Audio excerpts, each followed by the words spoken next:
A igreja é aquilo que se é, ou aquilo que se vai. Qual é a água que tem matado a nossa sede? Amém. Paz e graça, irmãos. Então, como dizíamos, vamos ler o texto bíblico, Novo Testamento, carta de Paulo em Romanos, capítulo 1, versículo 16. Então, diz assim a palavra do Senhor: porque não me envergonho do evangelho de Cristo, pois é o poder de Deus para a salvação de todo aquele que crê, primeiro do judeu e também do grego, porque nele se descobre a justiça de Deus de fé em fé. Como está escrito, o justo viverá pela fé. Palavra do Senhor. Amém, amém. Então, o dia de hoje queremos partilhar esse tema de fé cristã com os irmãos, não é? Sobre o Evangelho, o poder de Deus, a fé e a justiça, não é? Do reino de Deus. É um tema muito aberto para nós partilhar. Eu vou aqui de forma possível, na medida da graça do Senhor, né? Apresentar esse conteúdo desse versículo e depois a gente vai conversar então para que cada um de nós não se edifique em Cristo Jesus. É uma carta, não é, que nós abrimos aos Romanos, uma carta muito doutrinária do ponto de vista teológico, bíblico. É uma carta que, dentre várias epístolas paulinas, né, dentre as 13 cartas de Paulo, tanto em Romanos, não em 1 Coríntios, 2 Coríntios, tanto em Gálatas, não em Efésios, em Filipenses, Colossenses, tanto em 1ª e 2ª, a carta de Paulo aos Tessalonicenses, não em Tito e Filemão. Essa carta de Romanos é uma carta muito rica, do ponto de vista cristão, né, da fé cristã, e uma resenha assim breve, não é? É que a carta de Paulo aos Romanos, ele começa com a saudação no capítulo 1 até o versículo 7 em diante. Ele apresenta o ofício do evangelho que ele traz, diz que ele é servo de Jesus Cristo, porque Paulo tinha uma intenção de ir ter com os irmãos em Roma, para poder, não é, de certa forma, partilhar a fé e também agregar alguns auxílios para continuar a sua missão. Porque no capítulo, não é, 1 a 12 de Atos, vimos Paulo, Pedro, João, Tiago, né, Pedro e João a fazerem a missão da proclamação do Evangelho. E do capítulo 13 de Atos, vimos Paulo, não é, Bernabé, juntamente com Silas, os companheiros de fé, a pregarem a palavra do Senhor, né, a girarem a Ásia Menor, na pregação do Evangelho. Então, Paulo tinha essa missão de ir também pregar o Evangelho, mas Paulo queria arrecadar algum auxílio da parte dos irmãos cristãos locais em Roma. Os romanos não foi, Paulo não criou essa igreja, não é? Paulo ouviu falar da fé dos irmãos, lá como dizem em Romanos capítulo 1, versículo 9, Paulo diz que, porque Deus a quem eu sirvo meu espírito no Evangelho, de seu Filho, minha testemunha de como incessantemente faço menção de vós em minhas orações, pedindo sempre em minhas orações que em algum tempo, pela vontade de Deus, se me dar esse privilégio, me ofereça essa ocasião, irei ter convosco, irmão. Versículo 11, 12 de Romanos 1 diz assim: porque desejo e ter convosco, irmão, para comunicar um dom espiritual, a fim de que sejais também confortado. 12, isto é, para que juntamente convosco eu seja consolado pela fé mútua, assim a vossa como a minha. Então Paulo está a apresentar, está a se endereçar aos irmãos em Roma para partilhar essa fé, essa reciprocidade da fé, não é? Não quero, irmãos, que ignoreis que muitas vezes propus ter convosco, mas até agora tenho sido impedido, para que também entre vós algum fruto haja entre vós, como também entre os demais gentios. Então, e essa igreja de Roma não só era composta por judeus, não é? Também era composta por gentios, que agregaram na fé cristã. Então, o capítulo 1 de Romanos tem essa prerrogativa, né, de apresentar essa carta. Romanos capítulo 1, Paulo, não é, começa a apresentar Israel, não é, e também apresentar gentios. Há uma parte que ele fala apenas para os gentios e há uma parte que ele fala para os judeus. No capítulo 2 também, Paulo mostra esse paralelo. Capítulo 2 de Romanos, então mostra de como os judeus, não é, se gloriavam na lei. E Paulo fala em Romanos 2, no seu versículo 17 em diante, que tens nome que se glorias na lei, tens nome que és instrutor de criança. Então, mas, né, diz assim, mas tu que julgas, ó Israel, não é? A outrem te condena naquilo que tu próprio julgas. Porque fazendo isso, também estás debaixo do mesmo juízo. Então, Paulo aqui está a levar, né, a mensagem aos irmãos locais, que alguns se gloriavam na lei, porque receberam as palavras, os oráculos de Deus. No capítulo 3 de Romanos, Paulo vem dizer assim, né? Romanos 3, versículo 1. Qual é a vantagem do judeu? Ou qual é a utilidade da circuncisão? Muita, em toda maneira, porque primeiramente as palavras de Deus lhes foram confiadas. É aquilo que Paulo fala lá em Romanos 1, que aquilo que de Deus, que se pode conhecer, né, Deus manifestou a eles. Mas, infelizmente, não conseguiram, não é, apresentar esse sacerdócio à humanidade, à vontade do Pai. Então, aqui estamos diante, né, de um contexto que Paulo, do capítulo 1 até o capítulo 3, ele vem mostrar esse paralelo, né, a metade do capítulo 3, mostrar esse paralelo entre judeu e gentio. Então, é ali onde Paulo conclui, quer seja judeu, quer seja gentio, em Romanos 2, versículo 1 a 4, Paulo diz, estão debaixo do mesmo juízo. Então, e todos pecaram, estão afastados da glória de Deus. Então, carecem da graça de Deus. Lemos assim em Romanos 3, versículo 24. Paulo aqui apresenta, não é, a pessoa de Cristo, a redenção de Cristo. Vejamos só, irmão, Romanos 3, versículo 24. Depois dele dizer que todos, né, pecaram e afastados estão da glória de Deus. E Paulo faz esse paralelo, quer seja judeu, não é? Quer seja gentio. Esse que recebeu a palavra do Senhor não conseguiu ser fiel no cumprimento da missão de Deus. E aqueles que não conheciam o Evangelho de Cristo, vivendo no pecado, também estão debaixo do pecado. Então ele diz que todos pecaram.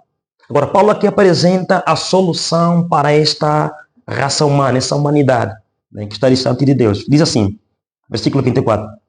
Sendo justificado gratuitamente pela sua graça, pela redenção que há em Cristo Jesus. Não é? Continuando, ao qual Deus propôs para propiciação pela fé do seu sangue, para demonstrar justiça pela remissão dos pecados dantes cometidos sobre a presência de Deus, para demonstração da sua justiça neste tempo presente, para que ele seja justo e justificador daqueles que têm fé em Cristo Jesus. Então, Paulo apresenta que Cristo é o mediador tanto do judeu, tanto do gentio. Cristo é o mediador da raça humana entre Deus e os homens. Então, esse é Cristo que ele apresenta. Do capítulo 4, do capítulo 5, Paulo agora começa a tratar sobre a justificação pela fé. Não é? De como é que a raça humana pode se tornar justa diante de Deus. De um Deus justo, de um Deus perfeito. Paulo apresenta, não é, que essa justificação é por meio da fé em Cristo Jesus. Então, só em Jesus nós somos justificados, somos livres da culpa do pecado. Só em Jesus somos transformados à imagem de Deus. Então, em Jesus, Paulo mostra, não é, no capítulo 3, capítulo 4, capítulo 5, ele faz esse paralelo de como o homem é justificado. Ele traz figura de Abraão, traz figura de Davi, não traz figura de outras personagens do Antigo Testamento. Então mostra que Abraão foi justificado também pela fé, pela obediência em Deus. Abraão teve Deus como fidelidade.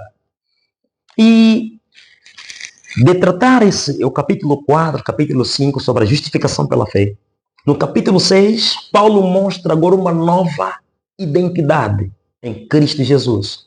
Na fé cristã, em fazer o paralelo aqui de Gênesis, estamos a dizer do capítulo 6 de Romano, é o capítulo que trata sobre a regênesis de Deus.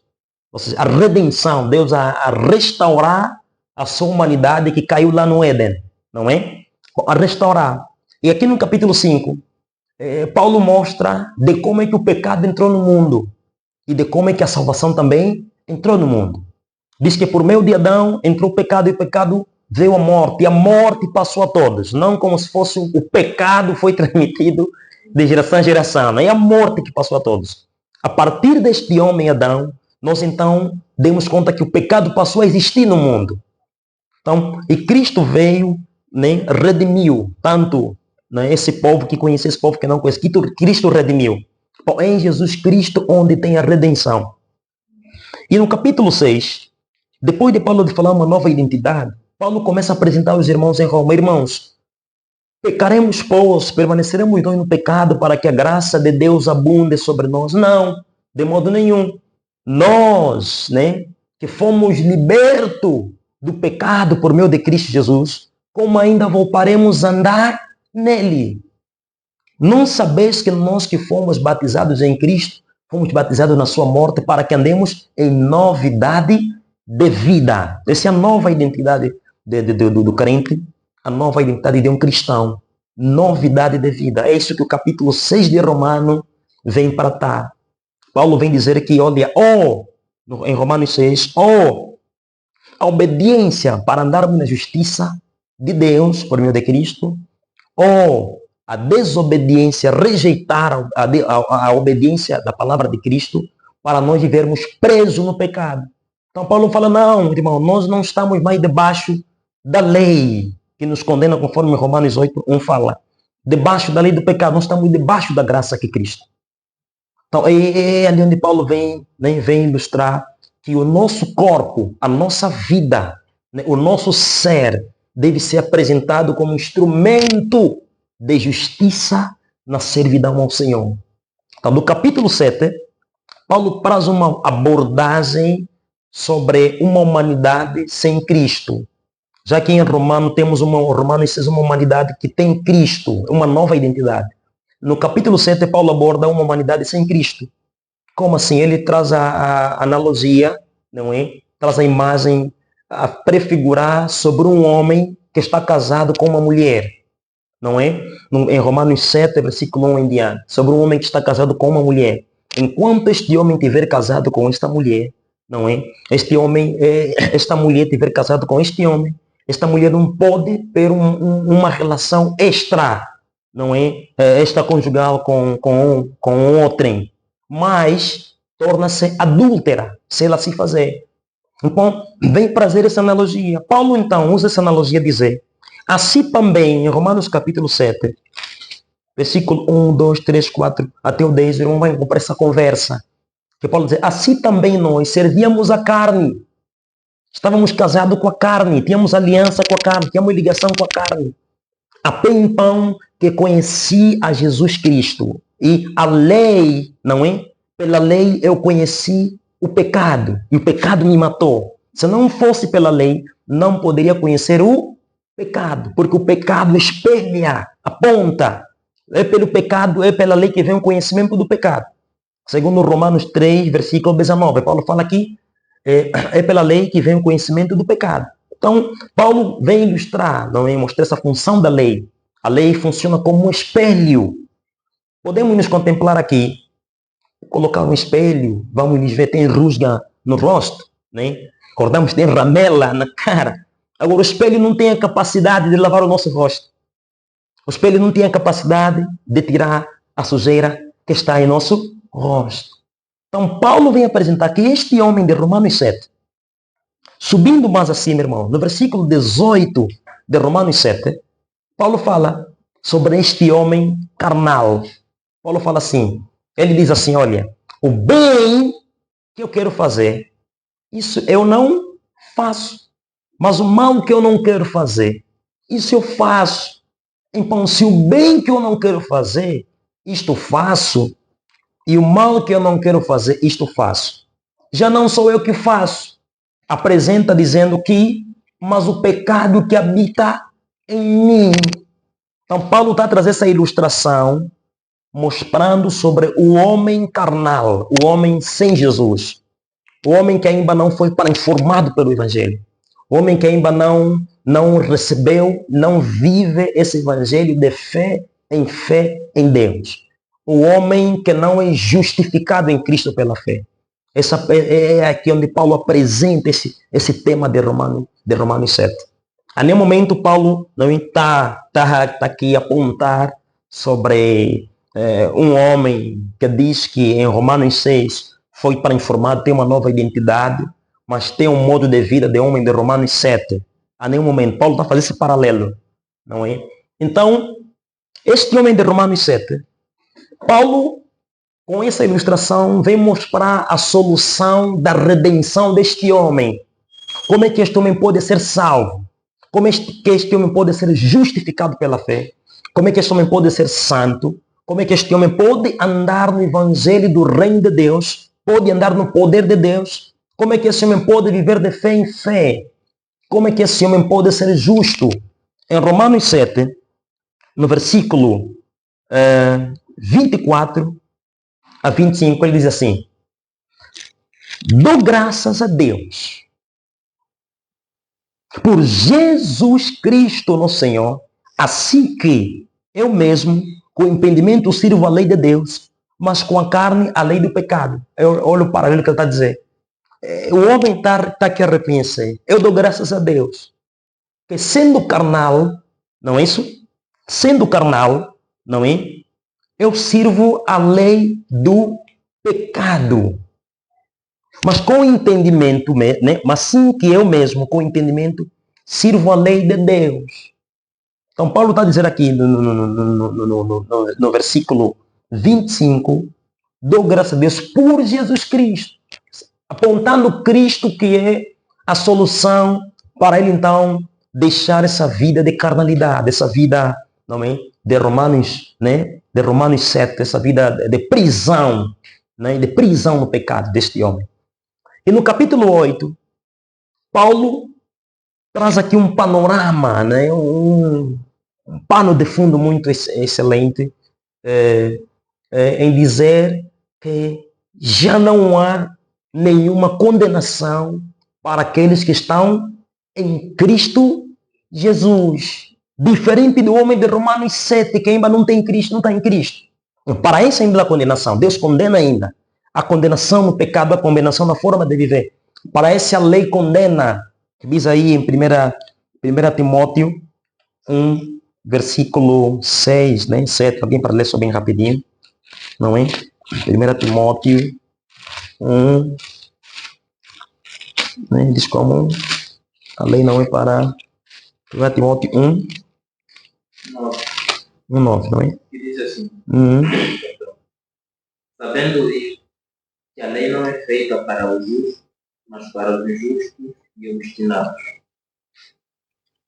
para os ímpios e pecadores, para os profanos e religiosos, para os parricidas e matricidas, para os homicidas. É mesmo aqui? É mesmo isso dois. Amém. Então, irmão, aqui pelo menos temos uma ideia, né? Que Paulo está dizendo, não, para os que estão em Cristo, que vivem a lei da fé, não há condenação, porque Cristo justificou. Porque Cristo os limpou e separou. Esses fazem parte do corpo, né, de Cristo no Evangelho. Então, irmãos, para que só terminar essa explanação, então ele diz que não há nenhuma condenação para aqueles que estão em Cristo. O capítulo 8 de Romanos, Paulo começa a explicar sobre o homem agora que recebeu o Espírito Santo, em paralelo do homem carnal, né? O homem carnal, o homem espiritual, o homem, né, novo em Cristo e o homem velho sem Cristo. Então Paulo faz esse paralelo, dizendo essa mensagem, né? E mostra a manifestação, não é? Que os filhos de Deus precisam se manifestar. O mundo espera essa redenção, essa manifestação do reino de Deus. Então Paulo apresenta isso. No capítulo 9, é um capítulo mais assim, muito difícil de interpretação, mas lá tem alguns pontos que nos dão entendimento, né? Nos dá entendimento. Então, no capítulo 9, Paulo mostra então a entrada dos gentios, não é? A entrada dos gentios no reino de Deus. Quer seja Israel, quanto gentios, como é que eles, né, entram no reino de Deus. Então Paulo apresenta aqui Cristo. Fala sobre fruto, não é, que Deus semeou o primeiro fruto, Deus esperava que desse fruto, semeou uma árvore, não é? E explica aqui, não é, que todos, quer seja judeu, quer seja gentio, não é? Só a única forma de nós sermos justificados é pela fé em Cristo Jesus. Isso é o Evangelho que Paulo quer apresentar aqui aos irmãos. Do capítulo 11, 12, 13, não é? Do capítulo 11, 10, 11, Paulo apresenta então a justiça de Deus. Como é que é a justiça de Deus? Do capítulo 11, 12, 13, a 14, a 15, Paulo começa então a falar sobre algumas orientações, não é, dos companheiros de fé, de como devem lidar com a igreja de Cristo local, não é? Fala sobre os cooperadores, não é? Berenice, uma certa mulher que também cooperava lá na igreja em Roma. Enfim, voltando aqui no versículo que nós lemos, irmãos, só para dizer o que Paulo quer dizer com isso, porque não me envergonho do Evangelho, que é o poder de Deus, né? Para a salvação de todo aquele que nele crê. Então, o primeiro nosso ponto de partida aqui não é, entender com o que Paulo quer dizer com isto. O Evangelho, não é? O Evangelho. O que é isso, o Evangelho? Vamos só ler bem rapidinho. Lucas 4, versículo 18. Ir para ler também Isaías 61, versículo 1. 18, Isaías 61, 1. Lucas 4, 18, Isaías 61, versículo 1. Depois vou ler Romanos, né? Amém. Podemos ler? Amém, podem ler, com vontade, irmão. Lucas 4, 18 diz assim: O Espírito do Senhor está sobre mim, pois que me ungiu para evangelizar os pobres. Enviou-me a curar os contritos de coração. Amém. Amém. Isaías 61, versículo 1. O irmão que encontrou pode ler, por favor. 61. O Espírito do Senhor Jeová está sobre mim, porque o Senhor me ungiu para pregar boas novas aos mansos. Enviou-me a restaurar os contritos de coração, a proclamar liberdade aos cativos e a abertura de prisão aos presos. Amém. Então, é isso, ligando o que Paulo quer dizer aqui, né, em Romanos 1, porque não me envergonho do Evangelho do reino de Deus, porque é o poder para salvar. Então, o Evangelho, não queremos aqui enfatizar, não, Jesus disse que o Espírito do Senhor está sobre mim para proclamar. O Evangelho é uma proclamação, não é, do reino de Deus. E essa proclamação do reino de Deus tem uma finalidade. É a salvação de todo aquele que nele crê. Então, esse Evangelho que Paulo foi, né, pregando os irmãos em Roma, edificando os irmãos em Roma. E no ponto de vista nosso local, não precisamos cada vez mais enxergar isso e pregar o Evangelho nas pessoas. Não é esse Evangelho que é Cristo Jesus. Essa vida de Jesus, essa morte de Cristo, essa ressurreição que veio redimir a humanidade, precisa ser pregada em nossas vidas, em nossas casas, em nossos lares, com afinco, com cunho mesmo, com dedicação, pregar o Evangelho. Porque o poder que vai mudar a pessoa é o poder de Deus. Esse poder é o Evangelho. É Cristo em nós a esperança da glória. Então, aqui Paulo diz que é porque não me envergonho do Evangelho. Não tenho receio do Evangelho. não é? Não tenham vergonha do Evangelho, porque é o poder. Eu acho que esse lado é pouco enfatizado. É pouco enfatizado. O Evangelho é poder. Esse poder vem de Deus. Poder para a informação de vida. Salvar, irmãos, é livrar alguém que está preso. Salvar é uma expressão latina, não é? Que é salver, que vem do verbo salvar, que é dar liberdade a quem está preso. Não é? Libertar cativos. Só vamos conseguir libertar o cativo quando o próprio Evangelho ser proclamado, ser pregado. Não é? Debaixo desse Evangelho que é Cristo Jesus. Uma das formas de nós conseguir ganharmos pessoas em nossas casas, em nossos bairros, em nossas ruas, em muitos trabalhos, é ter o privilégio de lhe apresentar o Evangelho. Essa é a maior dificuldade, por vezes, dos cristãos, dos crentes. É que, ao invés de nós cumprirmos aquela ordenança que Jesus falou, que ide para o mundo e pregai o Evangelho. Essa é a mensagem que ele deixou. Pregai o Evangelho. Então, precisamos sentar, irmão, meditar, estudar, realmente perceber o que é o Evangelho.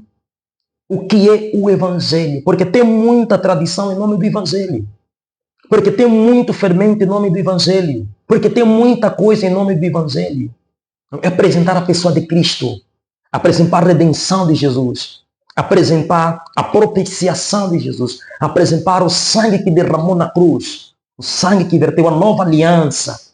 Sabe aquele que veio quando disse assim, em Mateus 16, quando ele falou assim, olha, bebei deste cálice que é o meu sangue. E comei deste pão que representa meu corpo, que é o sangue da nova aliança. Para resgate de muitos. Então, o Jesus Cristo é o Evangelho do reino da graça de Deus. Jesus é esse Evangelho, irmãos. Então, Paulo fala que não temos que nos envergonhar desse Evangelho, ele especifica, desse Evangelho de Cristo. Porque não me envergonho do Evangelho de Cristo, não é dos homens. É o Evangelho eterno. É o Evangelho do reino de Deus, não me envergonho. Por quê? Primeiro que ele diz, a causa da não vergonha de Paulo é o quê? Porque o Evangelho é de Cristo. Amém? Porque o Evangelho é de Cristo. Porque não me envergonho do Evangelho de Cristo. O que é que Cristo fez na vida de Paulo? O que é que Cristo fez nas nossas vidas? O que é que Cristo fez na festa Dani, na minha vida, no irmão Lílio, no irmão Neves? Hein? O que é que Cristo fez na comunidade? O que é que Cristo fez nesta nação? O que é que Cristo fez à humanidade?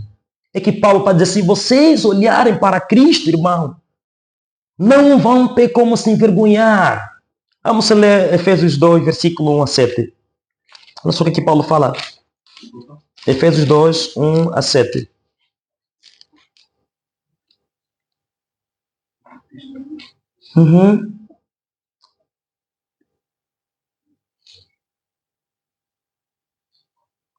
Efésios capítulo 2, versículo 1 a 7.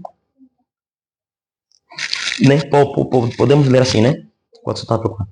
E vos vivificou, estando ainda vós mortos em vossas ofensas e pecado, nos deu vida. O que Paulo está aqui entre os seus irmãos é, olha, irmãos, eu não me envergonho naquele que me deu vida. Amém? Estava morto nos meus delitos e pecados. Estava morto na minha forma de viver. Não me envergonho deste Cristo. Aqui o morto, né, tem essa alegoria. Aquele que não tem Cristo Jesus está morto nos seus caminhos. Está morto porque não tem a vida. Que Paulo fala aqui em Romanos 6. Não nasceu com Cristo ainda. Não se arrependeu do pecado. Não creu em Jesus. Não vive em obediência ao Evangelho. Está morto em seus delitos e pecados. Então precisa, não é, de vida cristã. Essa vida é dada pelo Evangelho. Então Paulo está dizendo, eu não me envergonho do Evangelho. Não me envergonho do Evangelho. Porque esse Evangelho é poder para salvar, para dar vida eterna e com abundância. Não é uma vida passageira, é uma vida eterna. Uma vida em conhecimento de Deus por meio de Cristo Jesus. É esse o Evangelho. Versículo 2. E que noutro tempo andasteis segundo o curso segundo o príncipe, curso deste mundo, segundo o príncipe das potestades do ar, o espírito que agora opera nos filhos da desobediência. Quer dizer, aquele que tem vida, no versículo 1, Cristo nos vivificou. Aquele que tem vida em Cristo é filho da obediência do Evangelho do Reino de Deus. Então, aquele que não é filho da obediência do Evangelho do Reino, não é filho do Reino de Deus, não pertence ao Senhor Jesus Cristo. Agora, diz assim, versículo 3, entre os quais todos nós, está a enfatizar, todos nós, judeus, gentios, africanos, né, europeus, asiáticos, todos nós em toda parte da terra, antes andávamos nisto. Se alguém os que estão a andar nisso, Jesus está a convocar o Evangelho a deixar de andar nisso. Nisso o quê? Delitos e pecado que afrontam o caráter de Deus. Entre todos nós andamos em desejo da nossa carne, fazendo a vontade da carne e dos pensamentos. Esse é o Romanos 7 que ele fala. Aquilo que eu quero fazer, o bem que eu quero fazer, não consigo fazer. Mas o mal que eu não quero fazer, isso eu faço. Razão é carne, está distante. Só Jesus nos dá o poder para vencer o pecado. Só Jesus nos dá o poder para sermos novas criaturas em Deus. Só Jesus nos transforma para nos andar em novidade de vida. Como é que você vai conseguir, não fazer o bem e fazer o mal que você não quer fazer? Porque o pecado ainda habita no modo de vida. Então é preciso, receber Jesus. Diz assim, mas Deus que é riquíssimo em misericórdia, pelo seu muito amor, quando nos amou em Cristo, estando nós ainda mortos em nossas ofensas, nos vivificou, nos deu vida, juntamente com Cristo. É por essa razão que eu não me envergonho do Evangelho de Cristo. É que Paulo está apresentando aqui. Não me envergonho desse Evangelho de Cristo, porque me vivificou. Noutra hora, nós andávamos nisso, andávamos naquilo, nós andávamos em ofensas, em delitos e pecados, em conduta que não agradava ao Senhor. Que isso é que é vergonhoso. Mas o Evangelho de Cristo não é vergonhoso para mim, porque eu sei em quem eu tenho crido. Disse Paulo no nome das suas cartas. Eu sei em quem tenho crido. Amém, irmãos? Então, esse é o Evangelho que não temos que nos envergonhar. Temos que testemunhar esse Evangelho. E nos ressuscitou juntamente com Ele. E nos fez assentar nos lugares celestiais. Nos ressuscitou. Esse ressuscitar é da vida. Não é? Essa regênesis, essa congregação, ele está congregando todos em Cristo para fazerem parte da sua eternidade. Só quem não está nessa congregação da ressurreição de uma nova vida, não vai poder dar a vida eterna com Deus. Só quem não faz parte do corpo de Cristo, só quem não vem até o Evangelho, não tem como fazer parte dessa ressurreição em Jesus Cristo. Paulo aqui apresenta primeiro a ressurreição na perspectiva presente, que é morrer para o pecado e nascer, para a justiça de Deus. Paulo aqui nesse contexto de Romanos 2, Efésios 2, não está apresentando a ressurreição na perspectiva futura, tal como aquele caso que quando Lázaro morreu, Maria e Marta, sua irmã, São Jesus, nós sabemos que nosso irmão vai ressuscitar, mas só na segunda ressurreição ou na ressurreição futura. Não essa ressurreição futura quer dizer na ressurreição no sentido de alguém se arrepender do pecado, confessar o pecado, abraçar a fé em Jesus. Ele ressuscita, é nascido da palavra, é nascido do Espírito, de morrer das tradições, de morrer de princípios que não geram vida, de morrer do Evangelho dos homens para o benefício dos homens, de morrer do Evangelho da terra para o Evangelho, para o benefício dessa terra, agora para nascer do Evangelho do Reino de Deus, para o benefício do Reino de Deus. É esse Evangelho que Paulo fala. E só no versículo 6, 7. É assim, diz assim: para mostrar nos séculos vindouros as abundantes riquezas da sua graça. Eu não me envergonho desse evangelho, porque lá tem abundante riqueza da sua graça, do seu favor. Em outras palavras, Paulo fala: eu era miserável, eu era deplorável, o meu caráter não tinha valor algum, eu não tinha valor. Paulo, para dizer, esse evangelho me deu valor, para andar de valor em valor. E há um hino aí na harpa cristã que diz assim: quero andar de valor em valor, conhecer a Jesus Salvador, e a receba do céu a coroa da cara. Quero andar de valor em valor, seguir a Jesus meu Senhor, e a receba do céu a coroa que me dará Deus. Então, há uma eternidade, irmão. Há um valor em receber Jesus. Há um valor em não se envergonhar deste evangelho. Ele falou: não, aquele que se envergonhar diante dos homens, também eu envergonhei diante do meu Pai. Então não temos de que nos envergonhar desse evangelho, irmão. Por isso Paulo ficou louco em pregar toda a bacia mediterrânea, pregar pelas praças, pregar pela rua, porque não se envergonha desse evangelho. E só o irmão sabe o quão e onde que Cristo lhe encontrou e como lhe encontrou. Então a semente do evangelho chegou até nós, foi lançada a semente, foi regada a semente e o próprio Senhor deu crescimento nas nossas vidas. Então esse evangelho que Paulo fala, eu não me envergonho. Eu não me envergonho. E a meditação de Deus também é: não me envergonho do evangelho de Cristo. Não me envergonho do evangelho de Cristo. Qualquer lugar que eu estiver, não me envergonho do evangelho. A vergonha que tem que se ter é vergonha de andar no caminho que não agrada a Cristo, que envergonha a Cristo. O evangelho, irmãos, é o poder para a salvação de todo aquele que crê. Abundante riqueza da sua graça, pela benignidade para conosco em Cristo Jesus. Porque pela graça somos salvos por meio da fé em Cristo Jesus. Paulo aqui apresenta a substância. E esta fé é epístese, é crer em Jesus, crer e obedecer a Cristo Jesus, os méritos de Cristo lá na cruz. Isso não vem de Deus, não vem de vós, perdão. Isso não vem de vós, é dom de Deus, não vem das obras para que ninguém se glorie, porque somos criaturas suas, criadas em Cristo Jesus para boas obras.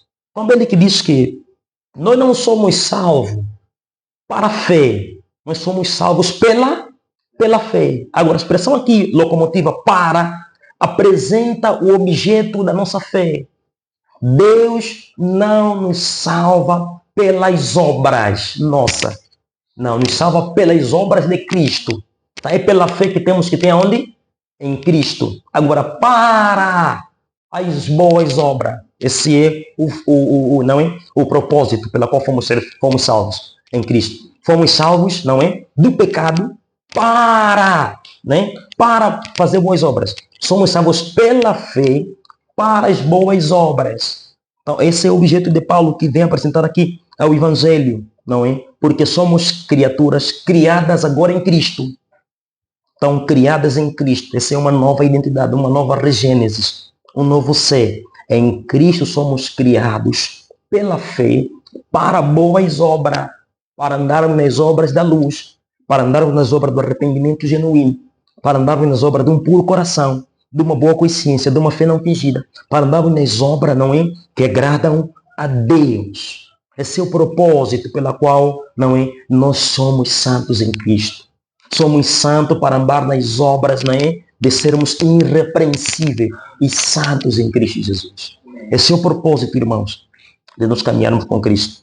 E voltando lá em Romanos 1, o segundo ponto que Paulo fala, irmãos, ele diz: porque não me envergonho do evangelho de Deus, porque é o poder de Deus para a salvação de todo aquele que crê. Ele diz poder de Deus.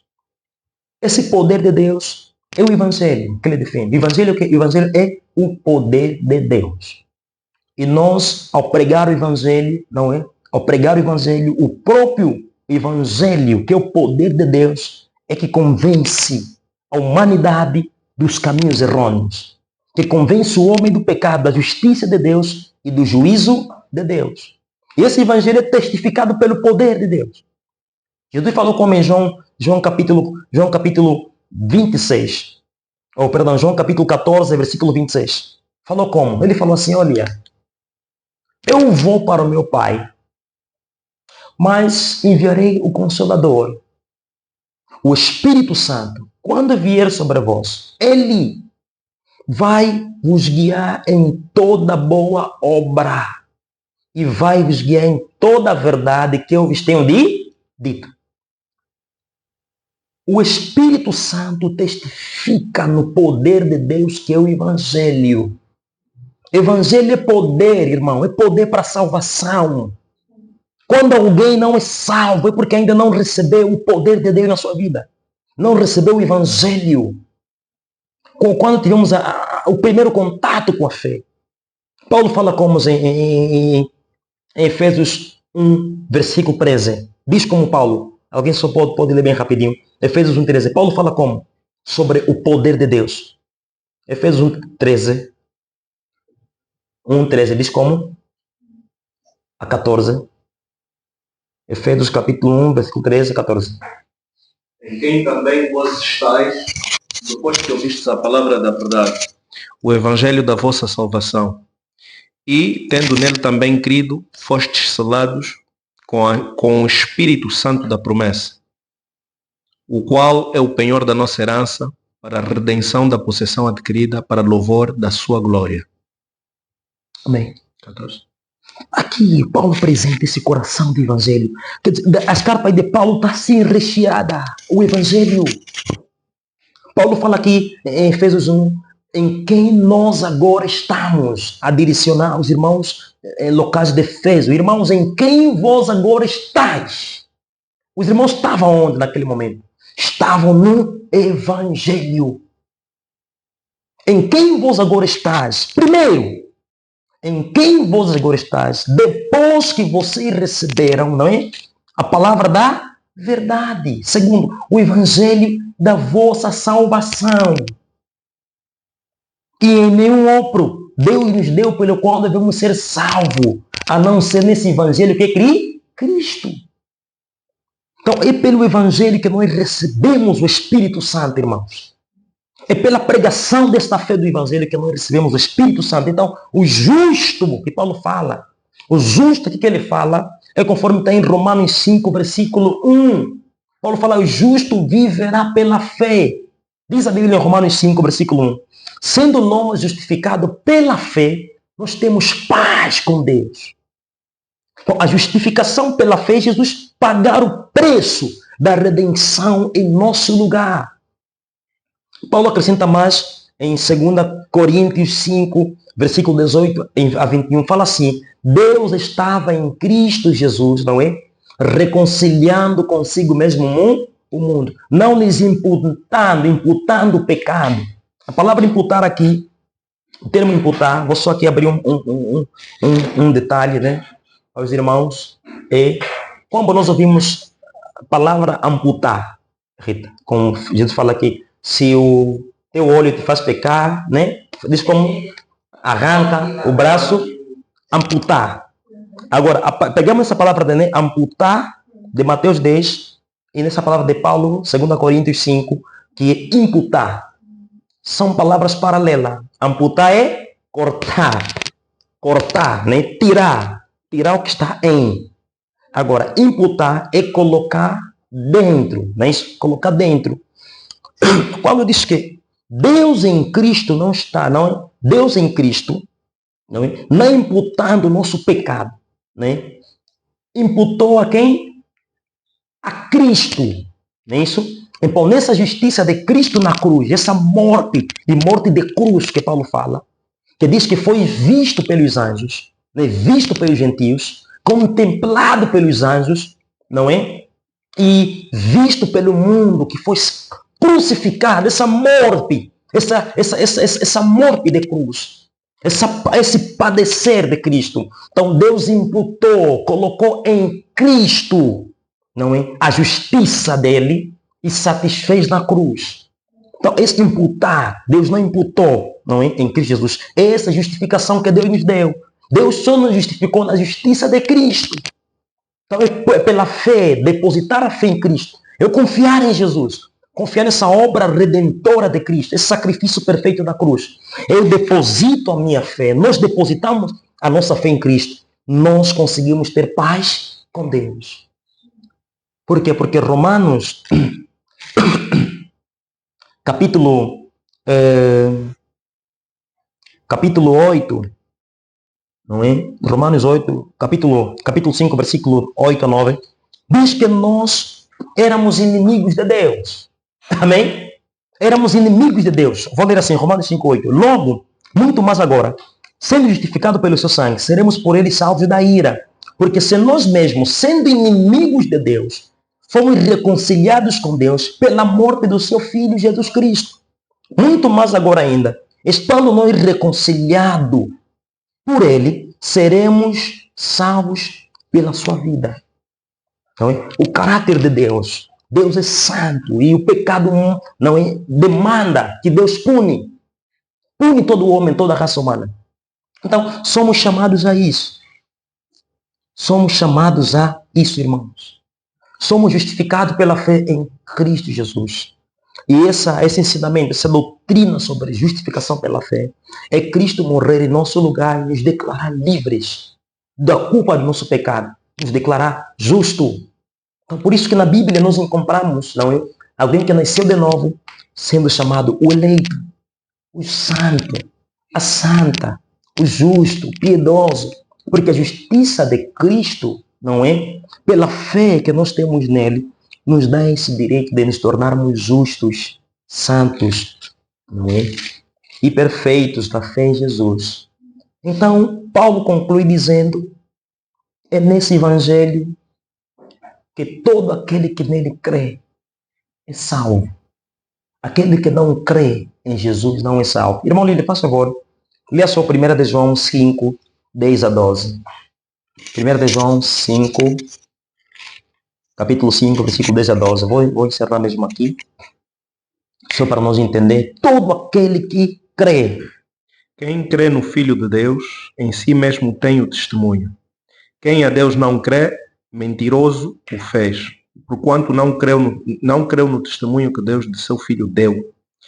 E o testemunho é este, que Deus nos deu a vida eterna, e esta vida está em seu Filho. Quem tem o Filho tem a vida. Quem não tem o Filho de Deus não tem a vida. Amém. Está resumido. Está resumido. Muito obrigado, meu irmão, pela leitura. Então está aí.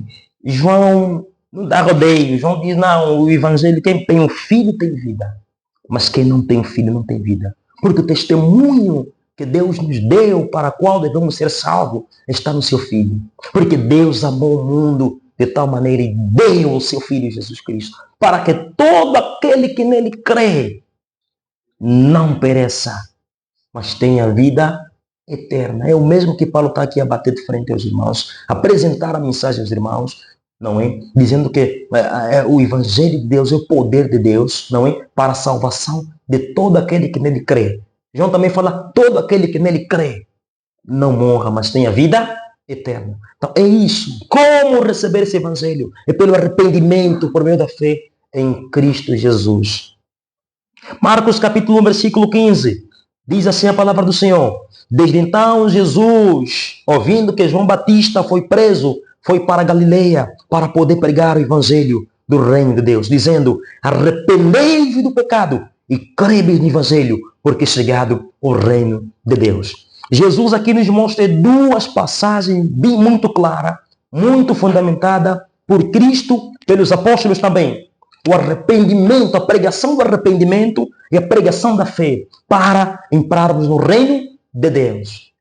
Lucas também enfatiza, não é? Lucas, no seu capítulo 5, também enfatiza aqui, Lucas 13 em diante, enfatiza, dizendo que havia os judeus, tanto os judeus gloriavam-se porque caiu uma torre que matou muita gente, não é? E se gloriavam por isso, dizendo, então, se essa torre caiu nas pessoas e elas morreram, isso se gloriavam. Jesus, vendo isso, disse, vos gloriais a isso. Não sabeis que se não se arrependerem também do pecado, vocês morrerão? João capítulo 8, no seu versículo 12, Jesus faz a mesmíssima coisa. Se não creres em mim, morrereis nos vossos pecados.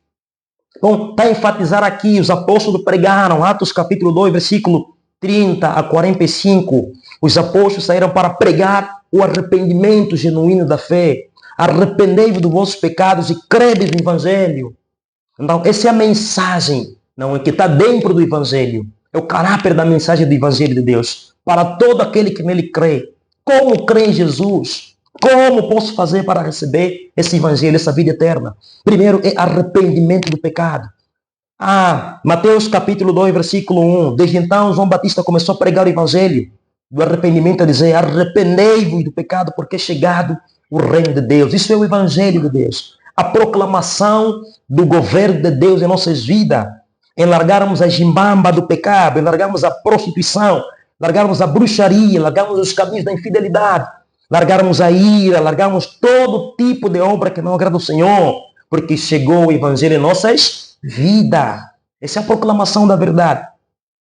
Então, Mateus capítulo 3, versículo 7 a 8, João Batista dizia aos judeus que vinham para crer nele, olha, a imersão sobre as águas pouco significa, o batismo nas águas pouco significa, mas sim produzir frutos dignos dos vossos arrependimento. Então, o que requer de nós é crer em Jesus e se arrepender de verdade. Essa é a pregação genuína do Evangelho. Essa é a pregação que muitos que estão distantes do Evangelho, não é? Precisam se aproximar diante do Evangelho de Cristo Jesus. É ali que Paulo fala, todo aquele que nele crê, aquele que se arrepender do pecado, aquele que crê. Temos mais outra base bíblica. Romanos 10, versículo 8, 9, 10, diz assim a palavra do Senhor. Porque esta é a pregação da fé que nós pregamos. Se com tua boca está junto de ti, na tua boca e no teu coração, se com teu coração você crê e com tua boca você confessar o pecado, serás salvo diante de Deus. Bem-aventurados os pés daqueles que se apressam para proclamar o Evangelho, as boas novas da salvação. Então, 17, para terminar nossa meditação, diz assim, porque nele se descobre a justiça de Deus, de fé em fé, porque está escrito, o justo viverá pela fé. A fé que Deus gratifica do justo é aquela que Romanos 3, versículo 24, nos apresenta, dizendo, nós gratuitamente, pela sua redenção, que é em Cristo Jesus, versículo 26, para demonstrar da sua justiça nesse tempo presente, para que ele seja justo e justificador daquele que tem fé em Cristo Jesus. Paulo apresenta a nossa fé em Jesus como justiça. A nossa fé em Cristo é justiça, é obediência em Jesus Cristo, não é? E diz que Abraão também foi justo pela fé. Então, irmão, é isso, né, que precisamos nessa reflexão que nós teríamos desse versículo, que o justo viverá pela fé. E o viver pela fé é isto, né? É nos olhar para o Evangelho, abraçar de todo o coração e buscarmos ser fiel naquilo que nos abraçamos. E temos aqui, não é? Bem algo deixar aqui no fim, sobre a questão da dupla imputação. Diz a palavra do Senhor, não é? Em 2 Coríntios 5, 18 a 21, que Deus imputou a Cristo a justiça dele, né? E dando então vida de Cristo para morrer em nosso lugar. Cristo fez-se, não é? Pecado para ganhar os pecadores que estavam distantes dele. E ganhou mesmo de pecadores para justos pela fé. de perverso para santos pela fé, de filhos da desobediência para filhos obedientes, conforme 1 Pedro 1, versículo 15 fala. Agora somos filhos obedientes, mas como é santo aquele que vos chamou, sede vós também santo em vossa forma de viver. Então, essa obediência que Paulo fala, Deus imputou a Cristo, não é, os nossos pecados. E Cristo imputou a nós a fé para a justiça. Então, nos imputaram, Cristo colocou em nós, imputar e colocar colocou a justiça dele em nós. Então, na justiça de Cristo, nós somos justos. Na santidade de Cristo, nós somos santos. No Evangelho de Cristo, nós somos transformados de glória em glória. E nós crescemos de fé em fé. Essa é a dupla imputação. Deus imputou a Cristo, não é, os nossos pecados, e Cristo imputou a nós a sua justiça. Então precisamos viver essa vida de Cristo em nós, em todo modo de vida. Então essa era a reflexão que eu queria com os irmãos. Acho que é tudo. A graça do Senhor. Amém.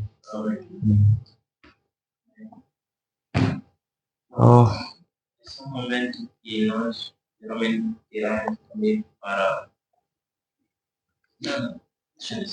Ok. Que nós tiramos para... Fica bem comigo. E que nós tiramos para apresentarmos aqui nossas... Sério. Você vai rejeitar água ali daquela hora. Não queria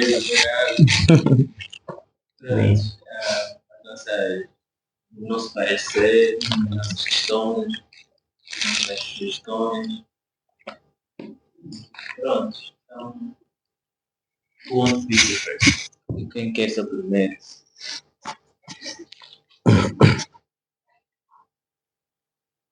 Acho que vai ser o Admael. Então, acho que eu vou começar. Antes, né, agradecer a Deus pela mensagem. Uma mensagem importante. Fala muito aos nossos corações. Fala sobre o Evangelho. E vai uma ênfase que o irmão fez. São textos que nós conhecemos, mas de vez em quando é bom quando se enfatiza. Porque às vezes nos esquecemos disso, né? Quando a Bíblia diz que o Evangelho é o poder de Deus, né, para a salvação de todos aqueles que creem. A salvação é o meio pelo qual Deus nos salva, Deus nos restaura, Deus nos transforma. O poder a capacidade né, e através do Evangelho, que é Cristo Jesus, a boa nova, que nós somos transformados, que nós somos vivificados, tal como nosso irmão aqui nos exortou. E eu lembrei-me de alguns textos à medida que o irmão foi falando, e eu queria lê-los também para compartilhar aqui com os irmãos. O primeiro texto é Isaías 52, Isaías 52, versículo 7, que diz assim: Quão suaves são sobre os montes os pés dos que anuncia as boas novas, que faz ouvir a paz, que anuncia o bem, que faz ouvir a salvação, que diz a Sião: o teu Deus reina. Então, se calhar vou repetir mais uma vez, porque acho que o texto é muito lindo. Muito. Amém. Quão suaves são sobre os montes os pés dos que anuncia as boas novas, daquele que faz ouvir a paz, que anuncia o bem, que faz ouvir a salvação, que diz: o teu Deus reina. E outro texto, e eu me lembrei desse exatamente porque o irmão fez aqui um resumo muito lindo sobre o livro de Romanos. É o capítulo 10 de Romanos. A partir do versículo 8, que diz assim: mas que diz: a palavra está junto de ti, ou o evangelho está junto de ti, a boa nova está junto de ti, na tua boca e no teu coração. Esta é a palavra da fé que pregamos, a saber, se com a tua boca confessares ao Senhor Jesus e em teu coração creres que Deus o ressuscitou dos mortos, serás salvo. Amém. Visto que com o coração se crê para a justiça e com a boca se faz confissão para a salvação. Porque a Escritura diz, todo aquele que nele crer não será confundido, porquanto não há diferença entre judeu e grego, porque um mesmo é o Senhor de todos, rico para com todos os que o invocam, porque todo aquele que invocar o nome do Senhor será salvo.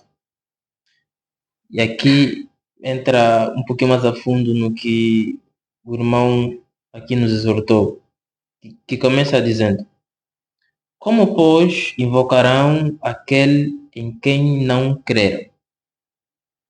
E como crerão naquele de quem não ouviram? E como ouvirão se não há quem pregue? E como pregarão se não forem enviados? Como está escrito, quão formosos os pés dos que anunciam a paz, dos que anunciam coisas boas. Amém.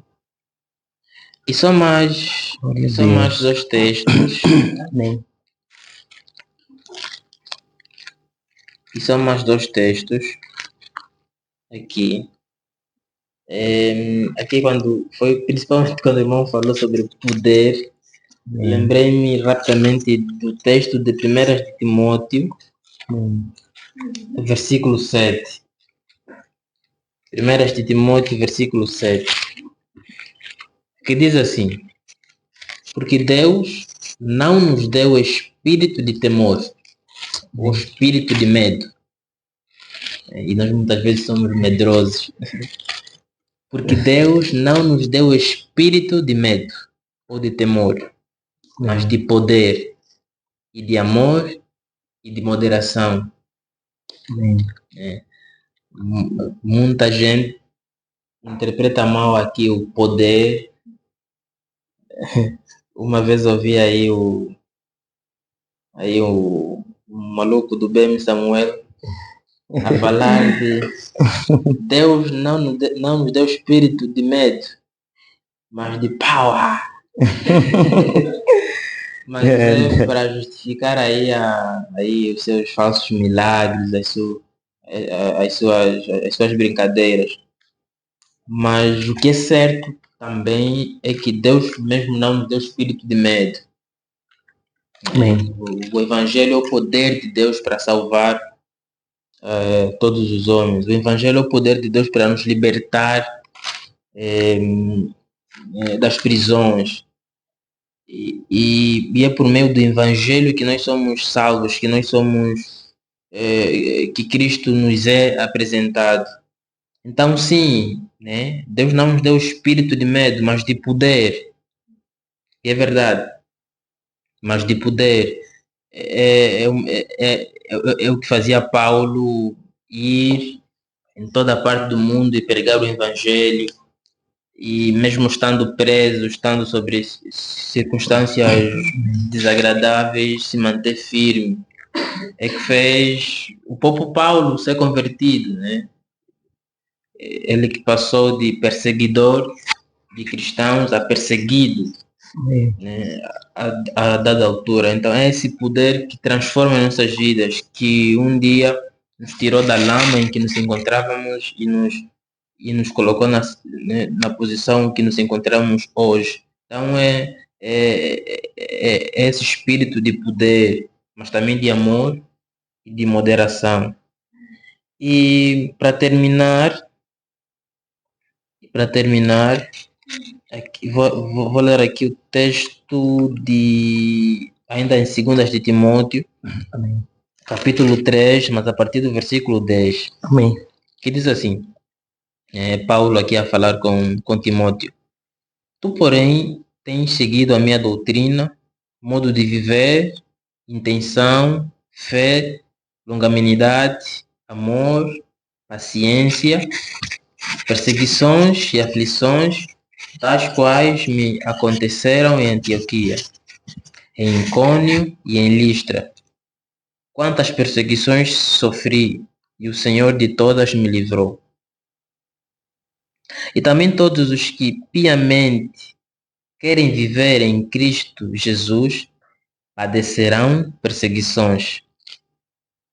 Mas os homens maus e enganadores irão de mal para pior, enganando e sendo enganados. Tu, porém, permanece naquilo. Tu, porém, permanece naquilo que aprendeste e de que foste inteirado, sabendo de quem o tens aprendido. E que desde a tua meninice sabes as sagradas letras, que podem fazer-te sábio para a salvação, pela fé que é em Cristo Jesus. E é aqui onde vem o famoso texto, né?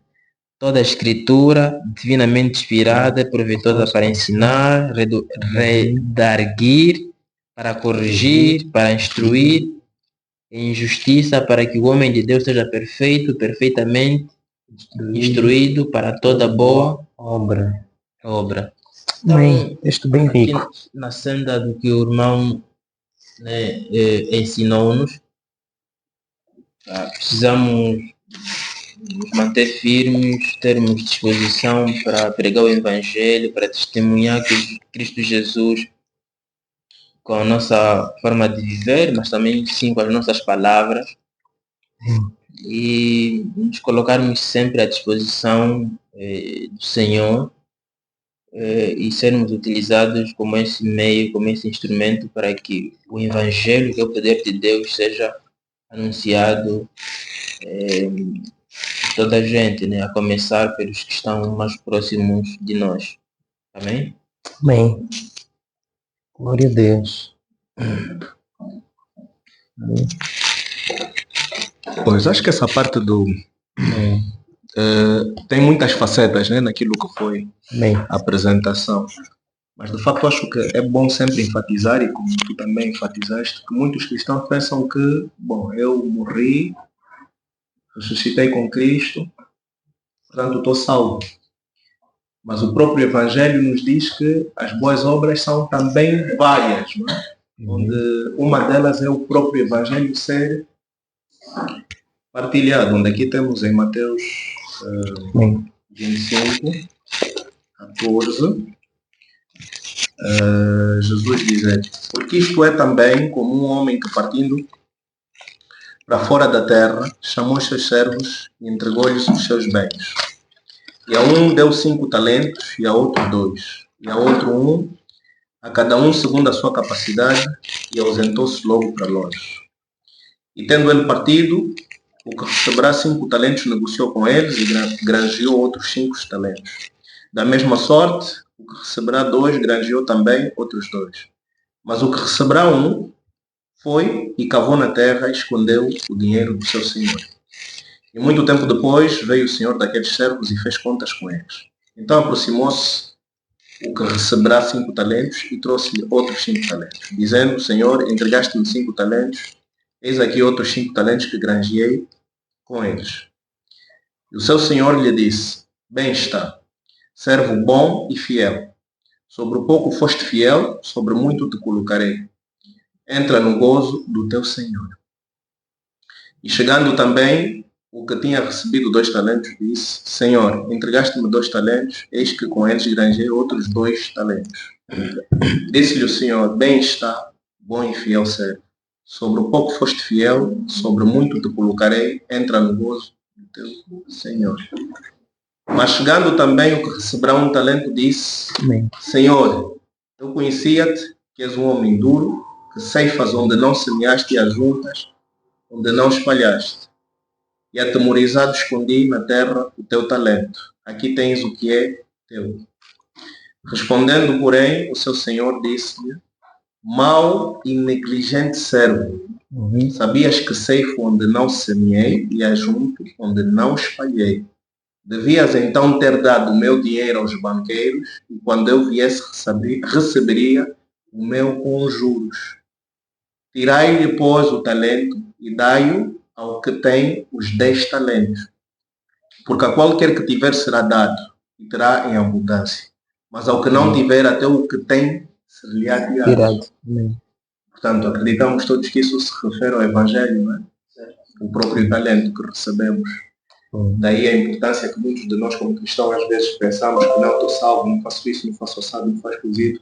Mas a responsabilidade de viver em Cristo é maior e carece também de até o próprio Evangelho, do poder de Deus que Ele é, também ser espelhado, e daí não termos essa vergonha, porque muitos de nós acobertamos-nos, não é? Naquilo que é, pronto, eu já estou salvo, nada mais farei. Não vou agora à rua para dizer, fulano agora também já é pastor. Então daí que não me envergonho do Evangelho. Acredito que, às vezes é fácil ler num livro sagrado, mas às vezes é importante mesmo enfatizar isso para vivermos e não termos vergonha do Evangelho e espalhado por todo o povo. É um aspecto que os cristãos têm que ter mesmo em conta. Acho que esse foi um dos aspectos que eu queria aqui ressaltar.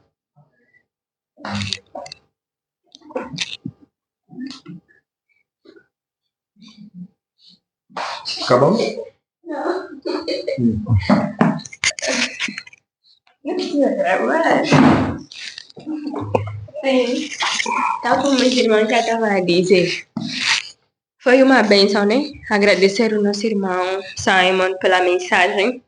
E sendo o irmão Simon, o nosso evangelista, ninguém é melhor que o irmão Simon para nos exortar acerca disso. E foi mesmo profundo. Enquanto o irmão Simon dizia, foi me perguntando, e se Paulo tivesse vergonha de evangelizar? E se Paulo tivesse vergonha de sair às ruas, lembrando quem foi Paulo? E o irmão Miqueias tocou nesse ponto. Paulo perseguia os cristãos. Saul, porque depois Paulo era uma outra pessoa já. Sim. Ontem mesmo estava a pensar nisso. Sim. Muita gente às vezes crê que nós não morremos em Cristo, né? Então é importante também pensar que não foi Paulo quem perseguia a Cristo. Paulo nunca perseguiu a Cristo, porque já tinha renascido. Na verdade, no caso de Paulo, nem tanto, porque os dois nomes continuaram a ser válidos. Tanto Saulo como Paulo. No caso de Paulo não é necessariamente uma mudança de nome, assim como aconteceu com Abraão. Quando a conversão, né, ou quando estabeleceu um relacionamento com Deus. O caso de Paulo é que ele provavelmente tinha 2 nacionalidades.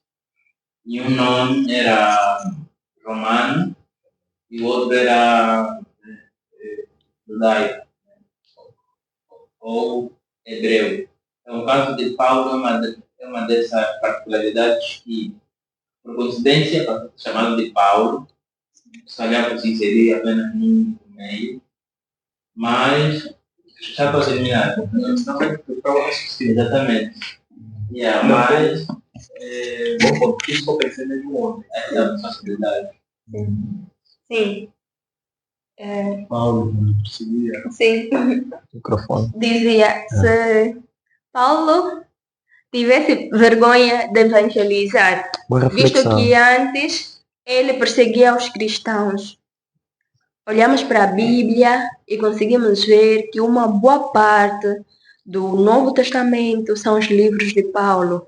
Então, como seria se Paulo tivesse vergonha? Não, eu perseguia, como é que agora eu vou sair às ruas e defender esse Cristo que eu perseguia? Mas ele não se envergonhou, porque o Evangelho o salvou, ele foi resgatado. Ele depois disse, já não vivo eu, mas Cristo vive em mim, sem vergonha de anunciar. Então nós somos chamados hoje também a não termos vergonha de anunciar o Evangelho de Deus, que é o poder para a salvação. E o irmão Simon falou sobre algo bem interessante, que é olharmos para nós, onde nós estávamos sem Cristo Jesus e onde nós estamos agora que Cristo nos resgatou. Se pelo menos isso nos mover, não. Antes de conhecer a Cristo, eu andava na lama, mas agora eu fui lavado, agora eu ando na luz. Por que não chamar o outro que está na lama? Por que não ter compaixão? Se ontem alguém falou para o teu coração, por que não hoje falarmos para o coração daquele que está distante, ao invés de muitas das vezes criticar apenas? Eles podem andar assim porque eles não conhecem. Enquanto eles não conhecerem, nós não temos como criticar. Nós precisamos anunciar o Evangelho. Precisamos levar essa paz que temos no nosso coração, essa paz que tem excedido o nosso entendimento, a apresentar também ao outro, não é? E como a passagem diz lá em João 3,16, que Deus amou o mundo de tal maneira que deu seu Filho único para todo aquele que nele crer não pereça. Vamos pensar assim, vamos amar também as almas perdidas de tal maneira que não teremos vergonha de sair às ruas, que não teremos vergonha de abrir a nossa boca para que essas pessoas venham até Cristo, para que essas pessoas sejam convencidas pelo Espírito Santo. Falarmos, não termos vergonha de anunciar na nossa casa, o que é muito difícil aos nossos pais, aos nossos irmãos. É difícil, mas vamos falar e deixar que o Espírito Santo convença. Amém? Amém.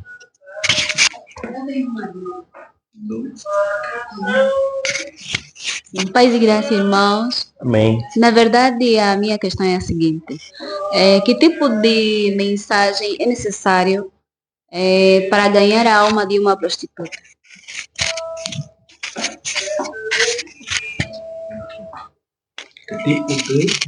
Amém.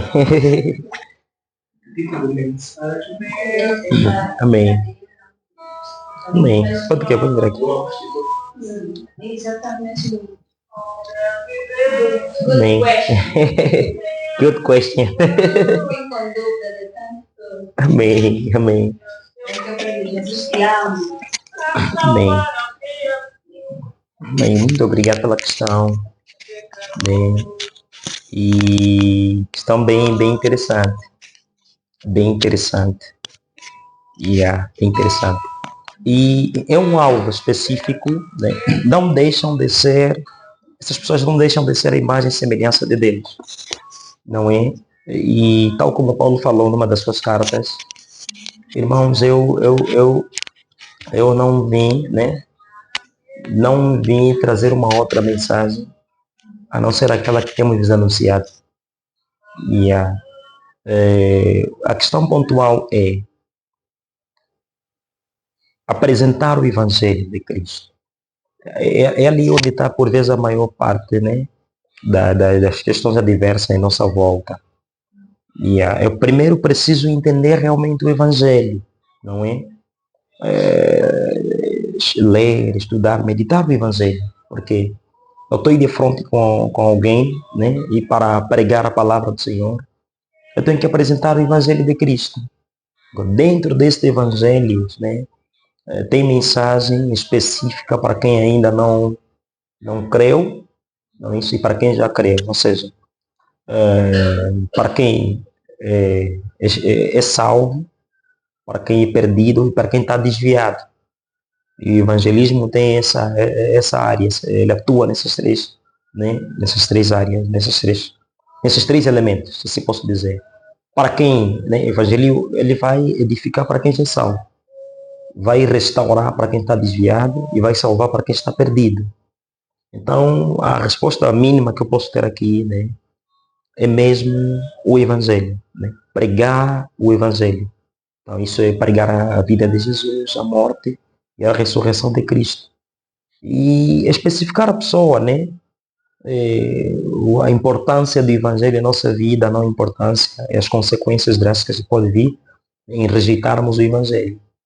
Porque variavelmente já me encontrei quando eu prego para alguém, seja no autocarro, na rua, nas praças, alguém, por exemplo, que vem com propósito de doutrina espírita, catolicismo, adventismo, enfim, vários outros, um monte de coisa, um monte de ensinamentos, né? Doutrina. A única coisa que eu consigo, por vezes, pregar com afinco é mesmo o Evangelho, e me agarro muito quando falo sobre justificação pela fé. Pergunto só, por vezes, então, quem Deus enviou para redimir a humanidade na cruz? E ali não temos a resposta clara, que são de algumas experiências que eu fui pregando, mas o requisito para mim mesmo é apresentar o Evangelho de Cristo. Quer dizer que hoje mesmo já é uma jornada, é uma tarefa, estudar o que é o Evangelho, né? Como o Evangelho, a característica do Evangelho do Reino de Deus. E o Evangelho, enfim, está centrado. O Evangelho, eu resumo sempre em 3 palavras. Prefiro resumir assim para facilitar o entendimento de alguns. Que o Evangelho resume-se na vida, na morte e na ressurreição de Cristo. Então, dentro do Evangelho temos, né, a pregação do arrependimento, a pregação, né, contra o pecado, contra o pecado, o arrependimento, a fé em Cristo, a redenção, a justificação pela fé, a conversão, nascer de novo, a glorificação, o arrebatamento, a eternidade, o inferno, a justiça de Deus, a santidade. Dentro do Evangelho encontramos isso. Mas agora pode facilitar a nossa vida em ter contato com uma alma que não tem Jesus, é primeiro nós lhe apresentarmos o Evangelho. Apresentar o Evangelho. Por que o Evangelho? É o texto que o irmão Lílio leu naquela hora, 1 João 5,10. Né? Então Deus nos deu um testemunho. Agora, eu que vou para a rua levar esse testemunho, primeiro tem que ter um entendimento desse testemunho que Deus nos deu. O testemunho é que Deus nos deu a vida eterna. Se Ele deu a vida eterna, né? Essa vida eterna está em quem? Então está no seu Filho Jesus Cristo. Não é? Aquele que crê e ter o Filho tem vida eterna. Aquele que não crê e não tem Filho não tem vida eterna. Então é preciso levar essa mensagem do Evangelho às pessoas, não explicar o que é o Evangelho, qual é o efeito do Evangelho, o que é que o Evangelho veio fazer. O Evangelho veio em forma de carne, anunciou para congregar as pessoas, não é? A receberem esse Evangelho da verdade, essa palavra da salvação, para congregar futuramente com Cristo. Então, essa é a minha simples resposta. Como pregar para uma prostituta, ainda que não seja, como pregar para um delinquente, é mesmo a apresentação desse Evangelho. E esse Evangelho que Paulo diz que não me envergonha, não é? Então parte aí, tem que ter, não é esse entendimento do Evangelho. Eu creio que se a gente continuar a olhar para o Evangelho e não nos envergonhar do Evangelho, vamos incendiar nossas casas, vamos incendiar nossos bairros, vamos incendiar nossos amigos, nossas amigas com a pregação do Evangelho. Então, acho que é o resumo que eu tenho. Isso começa para acrescentar aqui algo. Tal como o Brother Simon disse, a mensagem é a mesma e ela serve para qualquer pessoa presa em qualquer coisa, prostituição e etc. Pode se dar o caso também, dependendo muito da história dessa pessoa, do contexto dessa pessoa, que a abordagem com ela vai, ou seja, na abordagem com essa pessoa vai se perceber no que é que se pode dar mais ênfase. Ou seja, a conversa com a pessoa vai acabar ditando um pouquinho como é que vai ser, né? Esse processo de libertação. Falar assim soa, né? Aí as nossas igrejas, que tem os famosos cultos de libertação, mas eu falo de libertação no sentido de alguém que está presa na prostituição e ser liberta através do Evangelho. O contexto, a conversa vai ditar um pouquinho como é que se vai guiar aí esse processo. E aí, no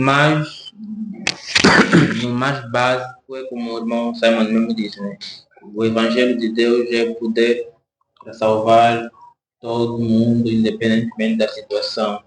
Agora, cada caso é um caso, cada contexto é um contexto, da forma como se vai abordar com alguém que está preso no álcool pode ser diferente com quem está preso na prostituição, com quem está preso, por exemplo, na pornografia, com quem está preso na mentira, com quem está preso. Isso pode variar dependendo da situação, e do acompanhamento, do discipulado e etc. Mas é exatamente isso. Acho que queria mais acrescentar algo bem interessante na questão. A questão foi qual, Marita? Que tipo de mensagem? Ok, então está já centrado, né? O Evangelho ocupa um papel central no plano da salvação de Deus. E o Evangelho ocupa um papel central. Agora, aqui temos duas, acho que ao longo da tua questão, tem duas coisas que temos que dar aqui uma ênfase. Não é? Evangelho e missões. Então estamos aqui a falar sobre evangelismo e missões. Evangelismo é pregar o Evangelho de Cristo a toda criatura, certo? Independentemente da qualquer área geográfica, independentemente da tribo, da língua, ele disse que ide pregai o Evangelho. Isso aqui é evangelismo. O Evangelho é pregar o Evangelho de Cristo. Agora há uma cláusula que vem a questão da missão, não é?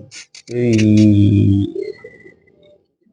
define-se, né, como missionário, missão, não é? Que são os métodos que eu vou usar ou as estratégias que eu vou usar para conseguir, né, abrir um espaço para me pregar o evangelismo, pregar o evangelho. Então, dessas estratégias, temos em Angola povos alcançados e povos não alcançados, não é? E também dentro da missão, né? Dentro da missão, nós conseguimos compreender que tem uns grupos, né, etnolinguísticos. Estou dizendo, como é que eu posso pregar numa prostituta que fala lingala? Eu não falo lingala. Como é que eu posso pregar no inglês, no francês, não é? Sobre o Evangelho.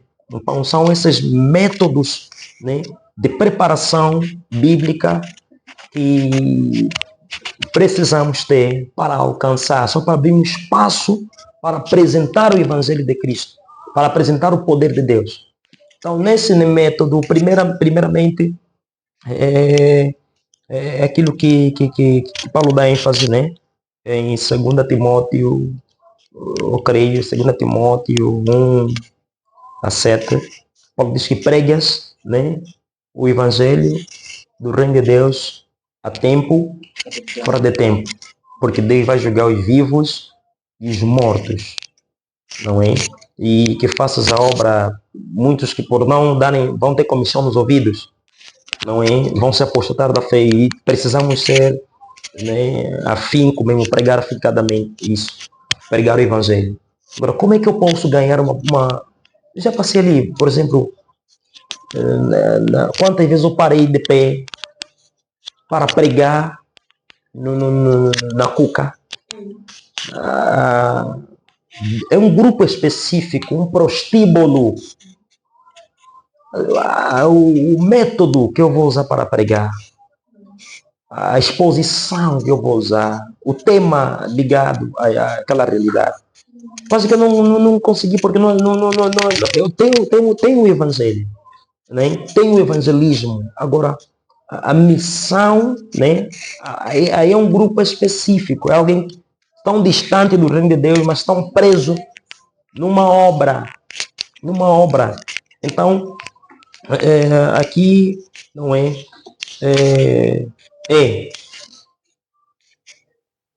não se envergonha mesmo. Não se envergonha mesmo. Não se envergonha mesmo não se envergonhar mesmo, não se envergonhar mesmo. Yeah. E apresentar mesmo o evangelho do reino de Deus.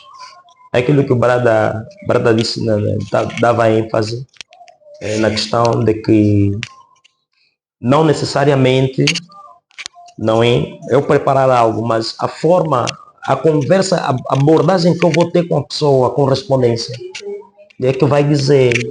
Yeah. E por ser mesmo o poder de Deus, o Senhor sabe como faz as coisas. Como faz as coisas, é verdade. E naquela de nós, por exemplo, eu fui na Cuca pregar, comecei assim, peguei uma. Depois todas vinham. Algumas, o evangelho estava a penetrar. Você vê a forma como estão vestidas, mas daqui a pouco cobriu uma parte. Mas daqui a pouco cobriu outra parte. Mas daqui a pouco cobriu outra parte do corpo. Mas que irmã, que essa senhora ou jovem viu que está cobrindo? Então é a mensagem, é aquele método. Né? Qual foi o método? Saudar mesmo. Saudar as pessoas. Como estão? Aquele, né? Tem vários métodos. E o método, o Brad usa muito esse evangelismo pessoal, não é? Outro evangelismo em massa. E um dos métodos é a proclamação em ar livre, outros métodos é mesmo esse pessoal, e ter com a pessoa. Na medida que vamos conversando, é o ponto ideal para poder apresentar o evangelho do reino de Deus. É aquilo que lemos em Isaías 61, né? É a proclamação do reino. O Brad deu bem esse texto que Deus reina. É o reinado de Deus. E quando é Deus se apresentado, ali a transformação, a mudança. Então, assim está. Eu creio que para poder pregar, né, de forma um grupo específico a prostitutas, aquelas que vivem em moralidade, é mesmo ter o entendimento cada vez mais do evangelho, né, lendo, mesmo se preparando, e poder apresentar a Cristo na pessoa, apresentando Cristo na pessoa, e perguntar, né, sobre a sua fé, se crê ou não crê em Jesus Cristo.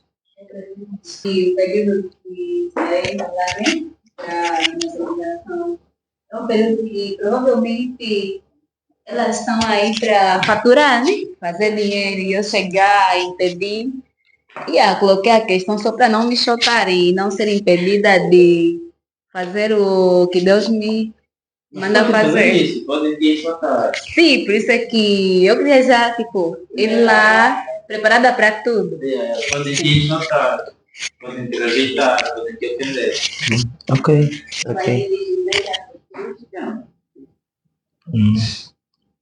Bem. E É tudo. Mas preparado.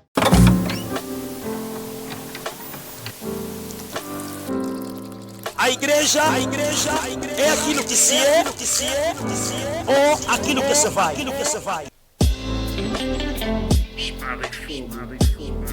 Qual é a água que tem matado a nossa sede?